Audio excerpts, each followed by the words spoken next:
Let me tell you a story about a woman named Sarah, a woman who thought she had life all figured out. She liked her days quiet, her tea strong, and her biggest thrill was a good book on a rainy night. But fate, as it often does, had other plans. One stormy evening, Sarah received a call that would change everything. She'd inherited Hargrove Manor, a grand old estate from a relative she barely remembered. Now, you might think, a manor? That sounds like a dream. But trust me, this was no fairy tale. Hargrove Manor wasn't just a house.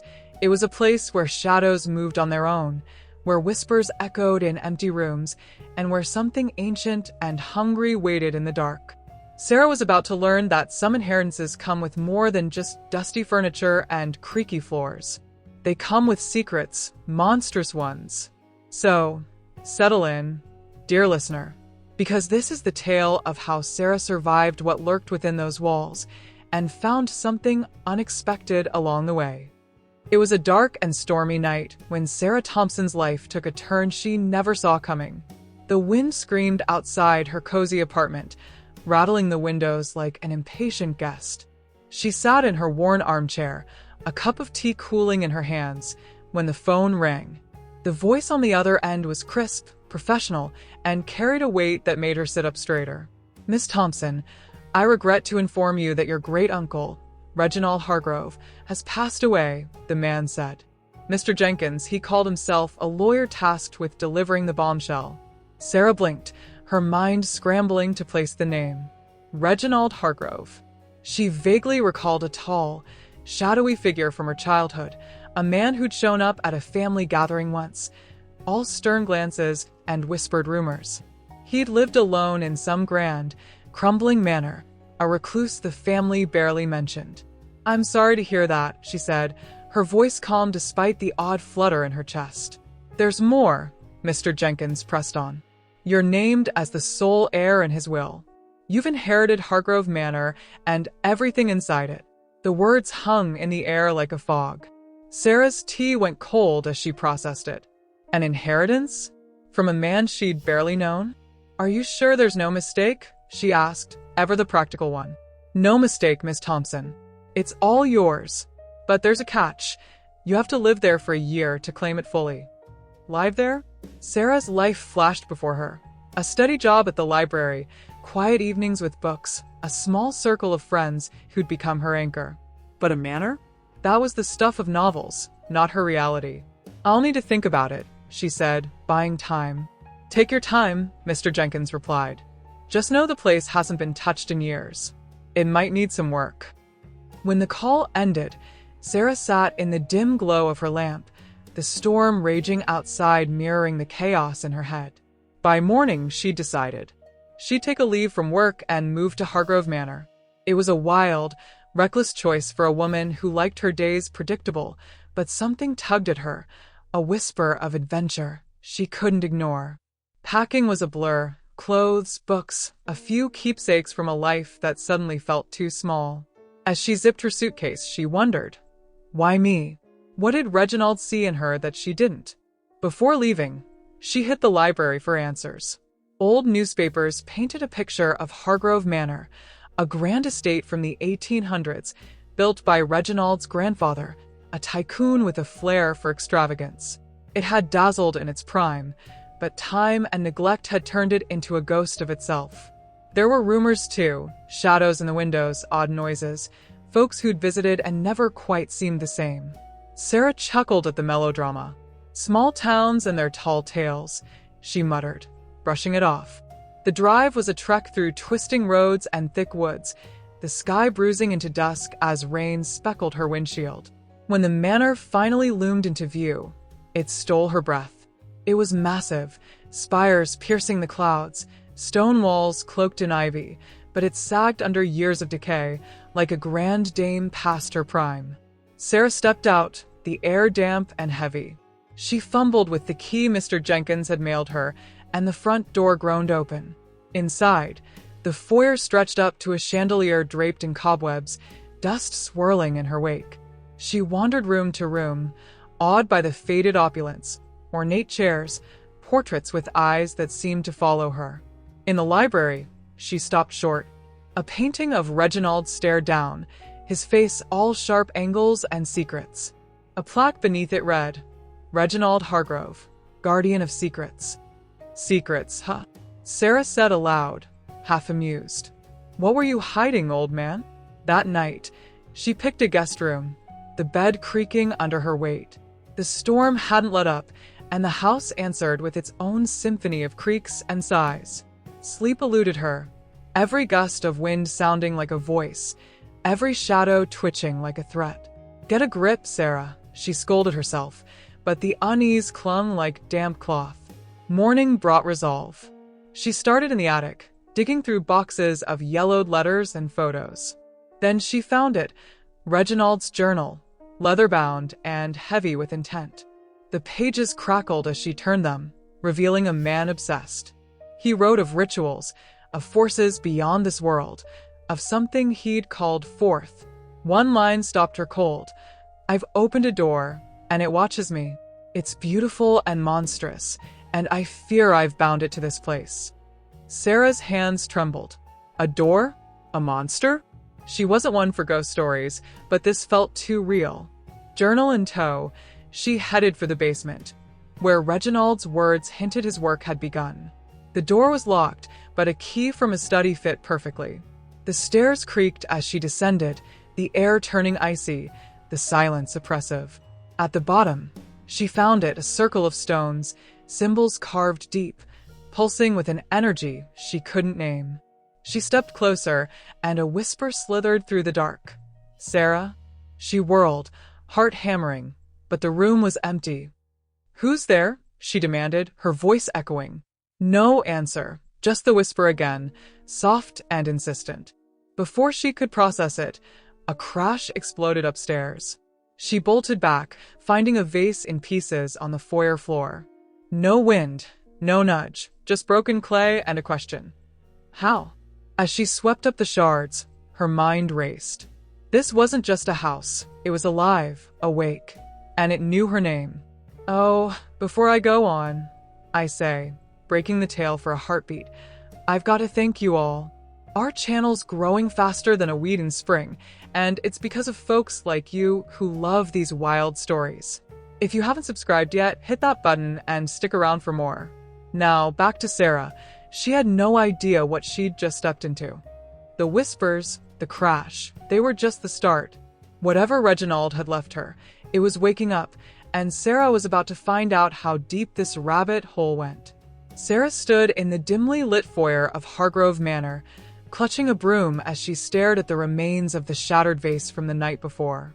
The eerie whispers and the mysterious crash still lingered in her mind, but she shook her head, determined to stay grounded. Okay, Sarah, she muttered to herself, let's not jump to conclusions. It's an old house, probably just a draft or something. She swept up the jagged pieces, though the prickling sensation on the back of her neck refused to fade. Once the mess was cleared, Sarah decided to investigate further. If there were logical explanations for the strange events, she'd find them. She started on the ground floor, methodically checking windows and doors for drafts or loose fittings. Everything was secure. No cracks, no breezes, nothing to explain the chaos she'd witnessed. Her unease deepened, but she pressed on. Maybe it's time to look upstairs, she thought, her practical nature urging her forward. The grand staircase groaned under her weight as she climbed, each creak amplifying the silence of the manor. The upper floor was a labyrinth of dusty hallways and forgotten rooms, each one more neglected than the last. She poked her head into what might have been a study. Heavy curtains blocked out the daylight, and an antique desk sat in the corner, covered in cobwebs. Then she noticed something odd. A section of the bookshelf didn't quite align with the rest. Curiosity tugged at her, and she ran her fingers along the edge. With a soft click, the shelf swung inward, revealing a hidden room. Oh, great, Sarah said dryly, her voice echoing in the stillness. A secret room. Because that's not creepy at all. She stepped inside, her flashlight slicing through the darkness. The space was small and cluttered. Glass jars lined the shelves, filled with murky, unidentifiable substances. Candles had melted into grotesque shapes on a rickety table, and stacks of papers were scattered across the floor, covered in frantic handwriting. Sarah picked up one of the sheets. It was another journal entry from her great-uncle, Reginald Hargrove, dated just months before his death. "The door is growing stronger," it read. "I can feel its presence, always watching. I fear I've made a terrible mistake." A chill ran down her spine as she set the paper down. "What were you up to, Uncle Reggie?" she whispered. Rifling through more notes, she found sketches of a stone circle she'd glimpsed in the basement, annotated with strange symbols she couldn't decipher. A sudden thump echoed from downstairs, jolting her from her thoughts. Sarah jumped, her heart pounding. "Not again," she groaned, hurrying back to the main floor. She searched the foyer and nearby rooms, but nothing seemed out of place. No fallen objects, no open windows. Frustration gnawed at her. She needed a break from the manor's oppressive atmosphere. Stepping outside, Sarah inhaled the crisp air. The storm from the previous night had cleared, leaving the sky bright and the world refreshingly normal. She decided to walk to the nearby village, hoping for a dose of sanity and maybe some answers. The village was charming, with cobblestone streets and quaint shops. A sign reading Mrs. Potts' Tea Room caught her eye, and she stepped inside, greeted by the warm scent of baked goods. An elderly woman with a kind face smiled at her from behind the counter. "Welcome, dear." "What can I get for you?" she asked. "Just a cup of tea, please," Sarah replied, settling into a seat by the window. As Mrs. Potts prepared her order, Sarah noticed the curious glances from the other patrons. A man with a bushy mustache approached her table, his tone friendly but probing. "You're new around here, aren't you?" "Yes," Sarah said. "I've just moved into Hargrove Manor." The man's eyes widened. "Hargrove Manor? You mean the old Hargrove place? Haven't seen anyone living there in years." Sarah nodded. "I inherited it from my great-uncle, Reginald Hargrove." The room fell silent. Mrs. Potts, mid-pour, froze, the teapot trembling slightly in her hands. "Reginald Hargrove," she said slowly, setting it down and taking a seat across from Sarah. "Now, there's a name I haven't heard in a while. Do you know anything about him?" Sarah asked, sensing a lead. Mrs. Potts leaned in, her voice low. "Oh, dear, where to begin? Reginald was eccentric, to say the least. Kept to himself mostly, but there were rumors." "Rumors?" Sarah prompted. "Strange lights in the manor at night, odd noises, that sort of thing. Some said he was dabbling in things he shouldn't have been," Mrs. Potts explained. "Like what?" Sarah pressed. Mrs. Potts hesitated. "Well, some folks thought he was trying to contact the dead or summon spirits. Silly superstitions, if you ask me." Sarah forced a smile, but her mind raced. The journal entries, the stone circle, it all hinted at something more than superstition. Before she could ask more, the tea room door burst open. A disheveled man stumbled in, his clothes torn and his eyes wild. "It's awake," he shouted. "The thing in the manor, it's awake." Chaos erupted as patrons rushed to calm him. Sarah watched, horrified, as he was led away, still muttering about the thing. Mrs. Potts turned back to her, pale. Maybe those rumors aren't so silly after all. Sarah left the tea room with her tea unfinished and her thoughts in turmoil. The walk back to the manor felt longer, the setting sun casting long shadows across the path. She couldn't shake the feeling of being watched. When she reached the front door, she froze. It was slightly ajar, though she was certain she'd locked it. Heart pounding, she pushed it open and stepped inside. The foyer was silent, but the air felt thick, charged with an unseen presence. She stood still, listening.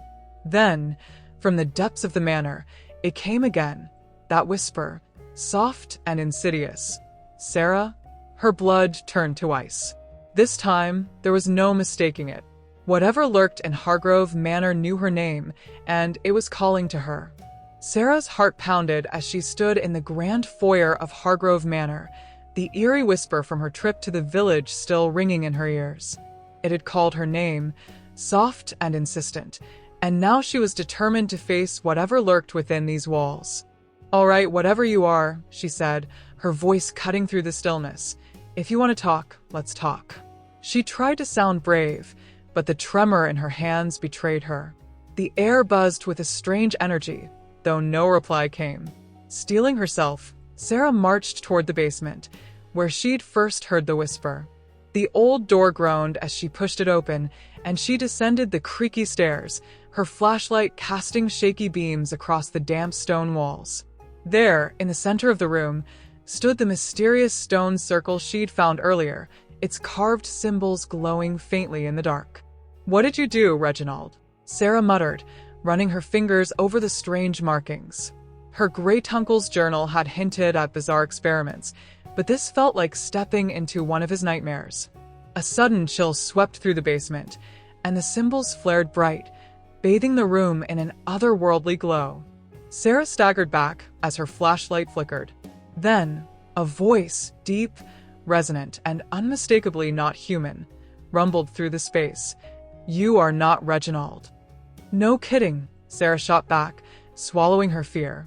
"I'm Sarah Thompson, his great-niece." "Who, or what are you?"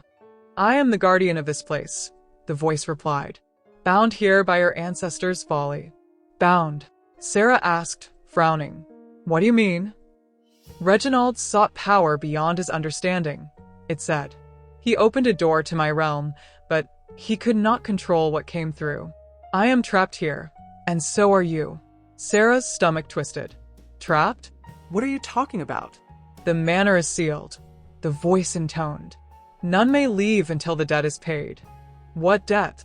Sarah demanded, her voice rising. "How do I pay it?" "The debt of blood," it said ominously. "A life for a life." Sarah froze, her blood turning to ice. "You want me to sacrifice someone?" "No," the voice clarified. "You must find the one who can close the door." "Who?" she pressed. "The one with the gift," it answered. "The one who can see beyond." Sarah's brow furrowed. "See beyond? What does that even mean?" But the voice faded, the symbols dimmed, and the basement fell silent once more. "Wait," she shouted. "Come back." No response came. Frustrated, she climbed back upstairs, her mind racing. She needed help, someone who knew about this kind of thing. But who could she turn to? As if the universe had heard her, a sharp knock echoed through the manor. Sarah hurried to the front door and flung it open. A man stood there, his sharp eyes glinting with curiosity. "Miss Thompson?" he asked. "Yeah," Sarah replied, sizing him up. "Who are you?" "Dr. Elias Blackwood," he said, offering a handshake. "I'm a historian specializing in the occult. I've been researching Hargrove Manor for years, and I think I can help you." Sarah crossed her arms. "How do you know I was here?" Elias grinned. "Small towns talk. When I heard someone was back at the manor, I couldn't stay away." She hesitated, then stepped aside. "Fine, come in. I could use some expertise." Elias stepped into the foyer, his jaw dropping as he took in the ornate surroundings. "Remarkable," he murmured. "The architecture alone." "Focus, Dr. Blackwood," Sarah interrupted. "There's something here. Something not human." His face grew serious. "Tell me everything." Sarah spilled it all. The whispers, Reginald's journal, the voice in the basement. Elias listened, nodding thoughtfully. When she finished, he said, "It sounds like Reginald summoned an entity from another realm. These beings are often tied to contracts or debts." "Yeah, it mentioned a debt of blood," Sarah said. "And finding someone who can see beyond." Elias rubbed his chin. "See beyond, that might mean a medium or a psychic, someone who can perceive other dimensions." "Know anyone like that?" Sarah asked. "Not yet," Elias admitted. "But I can ask around. For now, let's search the manor. There could be more clues." They headed upstairs, combing through the dusty upper floors. In the attic, among forgotten trunks and cobwebs, Sarah noticed a loose floorboard. She pried it up, revealing a narrow staircase descending into darkness. "Check this out," she called. Elias peered down. "A hidden passage. Let's see where it leads." They climbed down into a small, windowless room. Shelves lined the walls, packed with oddities, crystals, amulets, and leather-bound books. In the center stood a pedestal holding an ornate mirror, its surface shimmering unnaturally. "What is this place?" Sarah whispered. Elias approached the mirror cautiously. "It's a scrying mirror," he said, "used for divination or contacting other realms." Sarah stepped closer, staring into the glass. Her reflection looked back, but something was wrong. The eyes were too dark, the smile too sharp. Then the reflection spoke. "Hello, Sarah." She yelped and jumped back. "Did you see that?" Elias nodded, pale. "It's a portal, a gateway to the entity's realm." The reflection's grin widened. "Clever mortals," it said. "But you're too late. The door is open, and soon I will be free." "What do you want?" Sarah demanded. "Freedom," it replied. "And you're going to give it to me." Before they could react, the mirror shattered, shards flying everywhere. Sarah and Elias ducked, covering their faces. When they looked up, the room was still. The mirror gone, the pedestal empty. "What just happened?" Sarah asked, her voice shaky. Elias's face was grim. "I think we've just made things worse." The shattered remnants of the mirror lay scattered across the hidden room, glinting like jagged teeth in the dim light. Sarah and Dr. Elias Blackwood stood frozen, their breaths shallow, as the oppressive silence of the manor settled back in. The air felt heavier now, as if the very walls were closing in on them. "We need to get out of here," Elias said, his voice tight with urgency. He grabbed Sarah's arm, pulling her toward the narrow staircase. "This room isn't safe anymore." Sarah didn't argue. Her mind was spinning, the entity's words echoing in her head. "Freedom. And you're going to give it to me." She stumbled up the stairs behind Elias, her legs shaky. When they reached the attic, she slammed the trapdoor shut, as if that could somehow contain the darkness below. They retreated to the library, where the fading daylight cast long shadows across the dusty shelves. Sarah collapsed into an armchair, her hands trembling. "What the hell was that?" she demanded, her voice sharper than she intended. Elias paced, his brow furrowed. That mirror was a conduit, a direct link to the entity's realm. When it shattered, it likely weakened the barrier between our world and theirs. We've accelerated whatever process Reginald started. "So what?" Sarah snapped. "It's coming through now." "Not yet," Elias said, though his tone lacked conviction. "But we're running out of time. We need to find the person the entity mentioned, the one who can see beyond. A medium, someone with the gift to perceive other dimensions." Sarah rubbed her temples, trying to stave off the headache building behind her eyes. "And how do we find someone like that? Put out an ad? Wanted, psychic to banish interdimensional monster?" Elias stopped pacing and gave her a wry smile. "Actually, I might know someone. There's a woman in the village, Madame Vera. She's a bit of an eccentric, runs a little shop full of crystals and tarot cards. Most people think she's a fraud, but I've heard rumors that she's the real deal." Sarah raised an eyebrow. "You're kidding, right? We're pinning our hopes on a village fortune teller?" "Desperate times," Elias shrugged. "Besides, in my line of work, I've learned not to dismiss the unusual. Sometimes the most unlikely people hold the key to the truth." Sarah sighed. "Fine. "Let's go see Madame Vera." They left the manor as dusk settled over the countryside, the sky bruised with purples and deep blues. The village was quiet, its streets empty save for a few locals hurrying home. Madame Vera's shop was tucked away on a narrow lane, its sign creaking in the wind, mysteries unveiled, tarot, palmistry, and more. Inside, the air was thick with incense, and shelves overflowed with oddities, crystal balls, bundles of sage, and decks of cards with strange symbols. A beaded curtain rustled, and a woman emerged. She was draped in flowing scarves, her fingers glittering with rings, and her eyes were sharp despite the layers of eccentricity. "Welcome, seekers," she intoned, her voice deep and theatrical. "How may I assist you on your journey?" Sarah bit back a smirk. "We're not here for a reading. We need your help with something unusual." Madame Vera's gaze flicked to Elias, recognition dawning. "Ah, Dr. Blackwood. I wondered when you'd come knocking." And you must be the new mistress of Hargrove Manor. She gestured to a small table in the corner. Sit. Tell me what troubles you. They sat, and Sarah recounted the events, the whispers, the stone circle, the voice in the basement, and the shattering mirror. Madame Vera listened intently, her expression growing more serious with each detail. When Sarah finished, the medium leaned back, tapping her chin.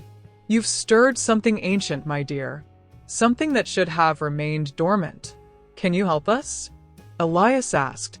The entity mentioned a debt of blood and finding someone who can see beyond. We think that might be you. Madame Vera's eyes narrowed. Perhaps. But communing with such forces is dangerous. It requires a sacrifice, not of life, but of self. Are you prepared for that? Sarah frowned. What does that mean? It means, Madame Vera said, that to see beyond, you must open yourself to the other side. It will change you. You may not like what you find. Sarah glanced at Elias, who gave a slight nod. I don't have a choice, she said.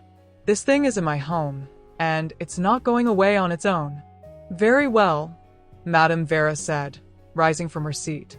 We'll need to perform a ritual at the manor, in the place where the door was opened. The basement, Sarah said. That's where the stone circle is.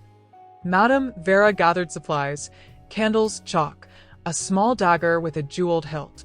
We must go now, before the veil thins further. They returned to the manor under a moonless sky, the darkness pressing in like a living thing. Inside, the air was colder, the shadows deeper. Sarah led the way to the basement, her flashlight cutting through the gloom. In the center of the stone circle, Madame Vera began her preparations. She drew intricate symbols on the floor with chalk, placed candles at precise intervals, and murmured incantations under her breath. Sarah and Elias watched, tension coiling in their chests. Finally, Madame Vera stood in the circle center, the dagger glinting in her hand. Sarah, join me, she said. You are the key, the blood of the one who opened the door. Sarah stepped forward, her pulse racing. What do I need to do? Offer a drop of your blood, Madame Vera instructed. It will link you to the entity, allowing me to see through the veil. Sarah hesitated, then took the dagger. With a quick prick, she drew a bead of blood from her finger and let it fall onto the stone. The symbols flared to life, glowing with an eerie light. Madame Vera closed her eyes, her body swaying as she chanted. The temperature plummeted, and a wind whipped through the basement, extinguishing the candles one by one. Sarah shivered, her breath visible in the sudden cold. Then, Madame Vera's eyes snapped open, glowing with an unnatural light. I see it, she whispered. The door is wide open. The entity is close, so close. What do we do? Sarah asked, her voice trembling. You must find the anchor, Madame Vera said, her voice distant. The object that binds it to this world. Destroy it, and the door will close. What's the anchor? Elias pressed. Madame Vera's gaze shifted, her expression twisting in horror. It's. Before she could finish, a deafening roar filled the basement, shaking the walls. The stone circle cracked, and a blast of energy hurled them backward. Sarah slammed into the wall, the wind knocked out of her.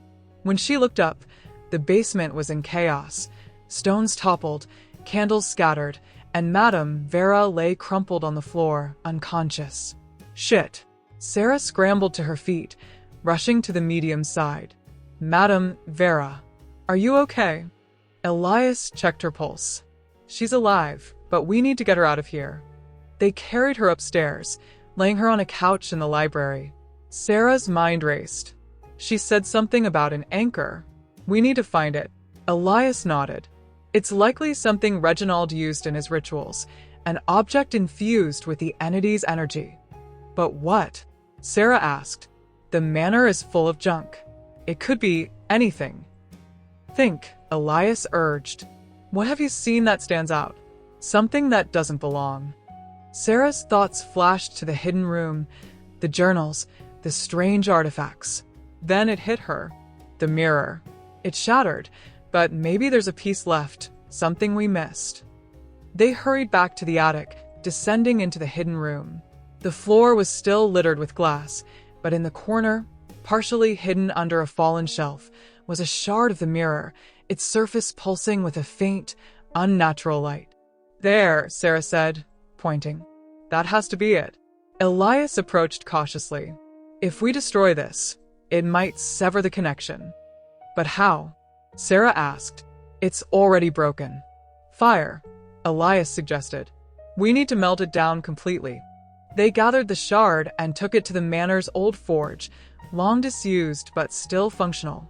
Elias stoked the flames while Sarah watched, her nerves fraying with each passing second. As the fire roared to life, Elias placed the shard into the heat. The glass began to warp and bubble, the light within it flickering wildly.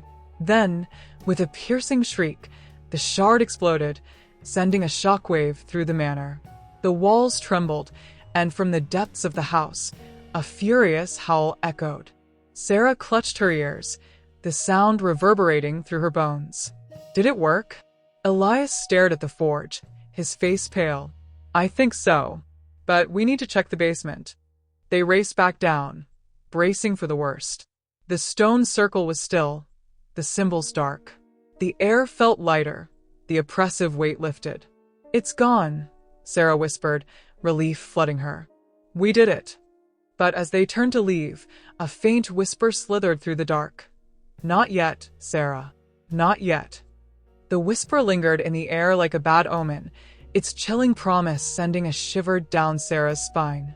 She and Dr. Elias Blackwood stood in the basement, the silence around them thick and unnatural. The stone circle was dark, the symbols lifeless, but the sense of victory they'd felt moments ago, after shattering the mirror shard, had evaporated. "It's not over," Sarah said, her voice barely above a whisper. "It's still here." Elias's face was grim as he adjusted his glasses. The anchor might have been more than just the mirror. There could be something else binding it to this place. Sarah's mind raced. "Or someone else," she muttered, recalling Madame Vera's cryptic words about a debt of blood. Her family's blood. "Maybe it's me. Maybe I'm the anchor now." Elias shook his head. "That doesn't make sense. The entity called you the key, not the anchor. We need to figure out what it meant."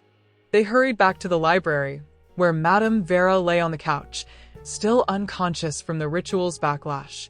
Sarah knelt beside her, checking her pulse, steady but weak. "We need her awake," she said urgently. "She knows more than she's told us." As if summoned by her words, Madame Vera stirred, her eyes fluttering open. She groaned, clutching her head. What happened?" "The ritual backfired," Elias explained, crouching beside her. "The entity attacked and you passed out. We destroyed the mirror, thinking it was the anchor, but it didn't work. It's still here." Madame Vera sat up slowly, her face pale but resolute. "The mirror was only part of it. The true anchor is something deeper, tied to the bloodline. Reginald's bloodline." Sarah's stomach twisted. "So it is me." "No," Madame Vera said, her gaze piercing. "It's not you. It's Reginald himself. His spirit is still here, bound to the manor, just like the entity.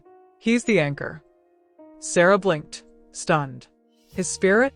You mean he's haunting this place?" "In a manner of speaking," Madame Vera replied. "When he opened the door to that other realm, he tied his soul to it. That's why the manor feels sealed. His spirit can't rest until the door is closed." Elias leaned forward, his brow furrowed. "So, to banish the entity, we need to free Reginald's spirit?" "Yes," Madame Vera said, "but it won't be easy. The entity will fight to keep the door open. It's grown stronger, feeding off the manor's energy." Sarah's thoughts churned. "How do we free him?" "You must find his final resting place," Madame Vera said. "There, you can perform a ritual to release his spirit and sever the connection." "But where is he buried?" Sarah asked, frustration creeping into her voice. "I don't even know where he died." Madame Vera's eyes softened. "He died here in the manor. His body was never found, but I suspect he's in the one place he felt safest, his study." Sarah's mind flashed to the hidden room behind the bookshelf. The secret room, she said, turning to Elias. That's where we found the mirror. Elias nodded. It makes sense. That's where he conducted his experiments. Maybe that's where he passed. They raced to the study, Sarah's heart pounding with a mix of dread and determination. She pressed the hidden latch, and the bookshelf swung open, revealing the narrow staircase. Descending into the hidden room, they found it as they'd left it, cluttered with occult artifacts and the remnants of the shattered mirror. But now, with Madame Vera's insight, Sarah saw it differently. This wasn't just a room of secrets, it was Reginald's tomb. Look for any sign of him, Elias said, scanning the space. Sarah's eyes fell on a large trunk in the corner, half covered by a dusty tarp. She approached it, her hands trembling as she lifted the lid. Inside, wrapped in a faded shroud, lay the skeletal remains of a man, a leather-bound journal clutched in his bony fingers. "Oh my God," Sarah whispered. "It's him." Elias and Madame Vera joined her, their expressions somber.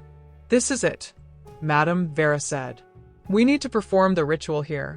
She began setting up with practiced precision, drawing a circle around the trunk with chalk, placing candles at the cardinal points, and pulling a small vial of oil from her bag. "Sarah, you'll need to anoint his remains," she instructed. "As his blood relative, your touch will help guide his spirit." Sarah swallowed hard but nodded. She took the vial and carefully dabbed the oil on the skull's forehead, her stomach churning at the sight. "I'm sorry, Uncle Reggie," she murmured. "I wish I'd known you better." Madame Vera began chanting, her voice low and melodic. The air grew heavy, the temperature dropping as the candles flickered. Sarah felt a presence gathering, something ancient and sorrowful.